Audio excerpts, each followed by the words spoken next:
Book 03, Ethical Productivity in a Distracted World, Attention as Moral Responsibility, teaches that sustainable productivity in the digital age is not fundamentally a problem of laziness, discipline, or time management, but a question of ethical attention and nervous system stewardship. The book argues that modern individuals live within an economy designed to fragment concentration, monetize emotional activation, exploit cognitive vulnerabilities, and amplify distraction through algorithms, urgency, social comparison, endless notifications, and information overload. Therefore, the central thesis of Book 03 is that attention is not merely a productivity resource. It is a moral, biological, and spiritual responsibility. The book introduces the foundational doctrine that what receives attention gradually shapes identity, emotion, perception, relationships, values, and destiny. Human attention functions as the gateway through which beliefs are strengthened, habits are repeated, emotions are amplified, and meaning is constructed.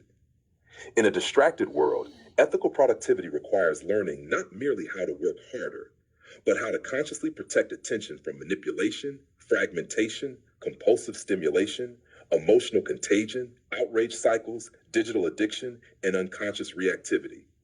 Thus, productivity becomes less about efficiency alone and more about protecting the conditions required for wisdom, dignity, compassion, and sustainable human flourishing. Book 03 reframes productivity itself through a nervous system first lens. Traditional productivity culture often glorifies exhaustion, speed, optimization, multitasking, constant urgency, and endless output. This book critiques such models as biologically unsustainable and ethically incomplete because they frequently produce burnout, emotional numbness, impulsivity, loneliness, resentment, cognitive fatigue, and reduced ethical sensitivity. Ethical productivity, by contrast, is defined as meaningful, sustainable, nervous system safe work aligned with truth, values, compassion, lawful responsibility, and long-term well-being. In this framework, success is measured not only by output, but by the quality of attention, emotional regulation, integrity, and relational impact preserved during the process. The book introduces a doctoral level principle: attention is biological before technological and ethical before economic. Before productivity systems, applications, schedules, calendars, task managers, or artificial intelligence can function effectively, the nervous system must feel sufficiently safe, regulated, rested, nourished, and emotionally grounded to sustain cognitive focus. Chronic distraction is therefore often understood not simply as poor discipline, but as a signal of nervous system overload, emotional avoidance, unresolved anxiety, poor sleep, information saturation, lack of recovery, or unmet psychological needs. Thus, compassion becomes essential to productivity because self-aggression rarely produces sustainable concentration. Book 03 further teaches that digital boundaries are forms of ethical self-governance. Every notification, browser tab, email, social feed, streaming recommendation, urgency demand, and multitasking impulse represents an intentional negotiation. The mature online or virtual employee learns to consciously govern these negotiations through intentional focus blocks, single tasking, notification reduction, mindful media consumption, realistic planning, emotional awareness, structured pauses, deliberate rest, and boundaries that protect cognitive energy. Rather than asking, "How can I do more?" the ethical professional asks, "What deserves my deepest attention and what protects my humanity while I work?" The book also reframes distraction through the lens of emotional maturity. Many distractions are revealed to function as emotional regulation substitutes. Scrolling to escape discomfort, multitasking to avoid stillness, overworking to reduce insecurity, compulsive checking to manage uncertainty, or consuming endless information to soothe anxiety. Ethical productivity therefore becomes a process of self-understanding in which individuals learn to pause, breathe, notice emotional activation, regulate gently, and return to meaningful work with greater clarity.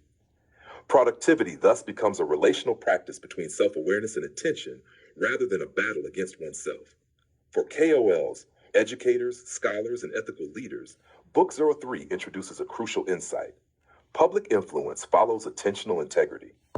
Audiences are shaped by what leaders repeatedly model attention toward. When leaders amplify panic, outrage, speed, comparison, and overstimulation, followers unconsciously internalize fragmentation. When leaders embody calmness, thoughtful pacing, ethical restraint, meaningful priorities, emotional maturity, and disciplined focus. They model nervous system regulation and sustainable wisdom. Therefore, attentional ethics becomes a form of leadership because what one repeatedly attends to eventually becomes what one repeatedly teaches. The book further develops the idea that deep attention is a form of care.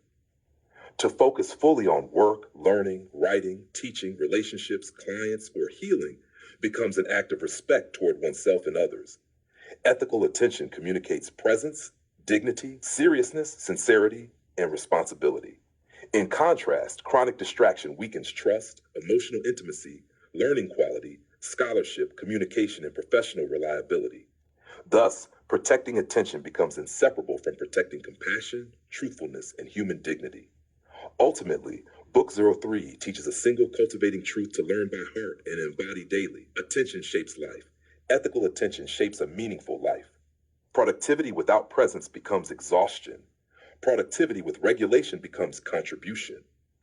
When we protect our attention, we protect our nervous system. When we protect our nervous system, we protect our humanity.